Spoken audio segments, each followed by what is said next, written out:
Friends, welcome to my channel.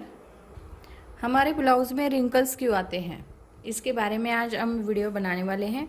क्योंकि क्या हो जाता है, पूरा ब्लाउज़ तो सिल लेते हैं लेकिन हमारे ब्लाउज़ में क्या हो जाता है, यहाँ पे रिंकल्स आ जाते हैं। तो उसका प्रॉब्लम क्या है, किस तरह से मतलब ये आ जाते हैं, क्यों आते हैं, क्या कटिंग में ख़राबी है या हमारी सिलाई में ख़राब होता है, या पूरा इस वीडियो में हम देखने वाले हैं। तो वीडियो को आप पूरा देख लो ताकि आपको समझ में भी आएगा कि हमारा ब्लाउज जो है, ब्लाउज़ में रिंकल्स क्यों आते हैं, इसकी वजह क्या है। तो आज हम इसके बारे में जानकारी लेते हैं। अब देखिए, यहाँ पे हमारा ये सिला हुआ ब्लाउज़ है। मैं इसके ऊपर आपको समझाती हूँ कि इसका प्रॉब्लम क्या हो जाता है। अब जब हमारे ब्लाउज़ में रिंकल्स आते हैं तो हमारा ब्लाउज जो है इतना पूरा सिलने के बाद भी हमारा ख़राब दिखता है, क्योंकि यहाँ पे हमारे जो रिंकल्स आने की वजह से ये ख़राब दिखता है। क्योंकि फ्रंट साइड हो या बैक साइड हो, तो इसमें क्या हो जाता है, जो प्लेटें पड़ती है, जो चुन्नटें आती हैं, तो उसकी वजह से जैसे पूरा ब्लाउज़ भी हमारा फिटिंग में ख़राब दिखता है। तो अब देखिए, उसका प्रॉब्लम क्या हो जाता है। जब भी हम कटिंग करते हैं, तो जब हम कटिंग करते हैं, कटिंग करते वक्त आपको ये आर्मोल की जो गोलाई होती है वो भी आपको ठीक से देनी है। इससे क्या हो जाता है, जो गलत आर्मोल की गोलाई हम देते हैं या इधर उधर हो जाता है, या तो यहाँ पे हमारे हल्की सी प्लेटें आ जाती हैं। यहाँ पे हमारा भी ये प्रिंसेस कट ब्लाउज़ है, लेकिन कटोरी ब्लाउज़ में भी आपको कैसे हो जाता है, वैसे ही रिंकल्स आते हैं। तो उसके बारे में भी बताऊंगी। क्योंकि जब हम ब्लाउज़ के कटिंग करते हैं, ब्लाउज़ की कटिंग करते हैं, तब आपको आर्मोल की जो गोलाई होती है उसके ऊपर ध्यान देना है।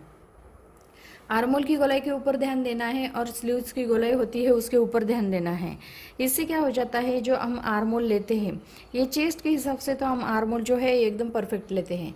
अभी चेस्ट के हिसाब से हम आर्मोल लेते हैं, तो चेस्ट का हिसाब से जब हमारा आर्मोल आता है उसमें ही हमें स्लीव्स की जो चौड़ाई होती है वो निकलती है। जैसे हम क्रॉस में आर्मोल नापते हैं, उसमें हम आधा इंच प्लस करते हैं और वो निकलती है हमारी स्लीव्स की चौड़ाई।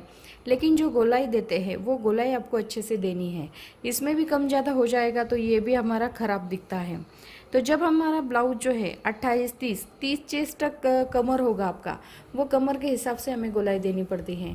30 चेस्ट का कमर का नाप होगा, तो यहाँ पे जो गोलाई देते हैं, जब हम आर्मोल के लिए क्रॉस में लेते हैं, इस तरह से बॉक्स बनाते हैं और यहाँ से यहाँ तक गोलाई देते हैं।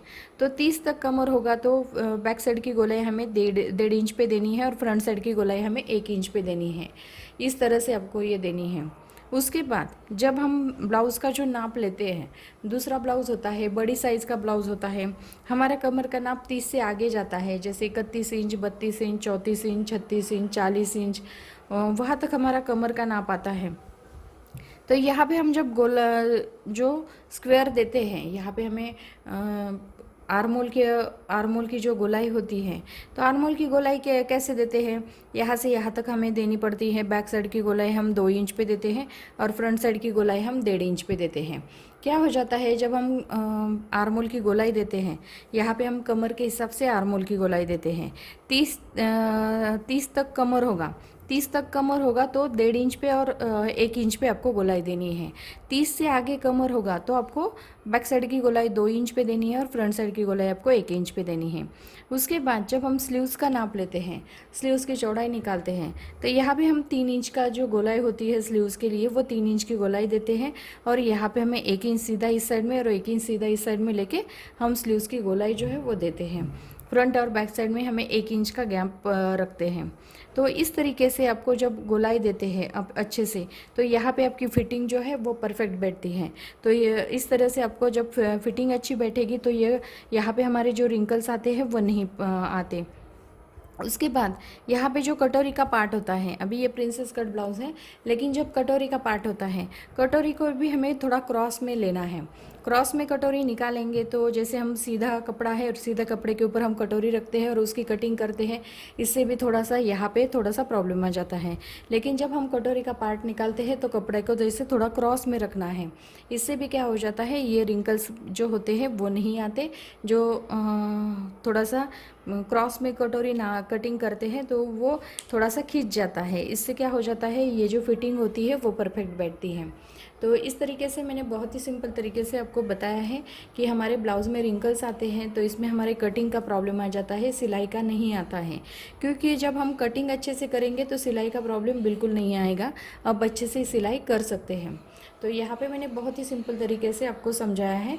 तो अगर मेरा वीडियो पसंद आया होगा तो मेरे वीडियो को लाइक ज़रूर कीजिए और हमारे चैनल को सब्सक्राइब कीजिए। Thank you for watching this video.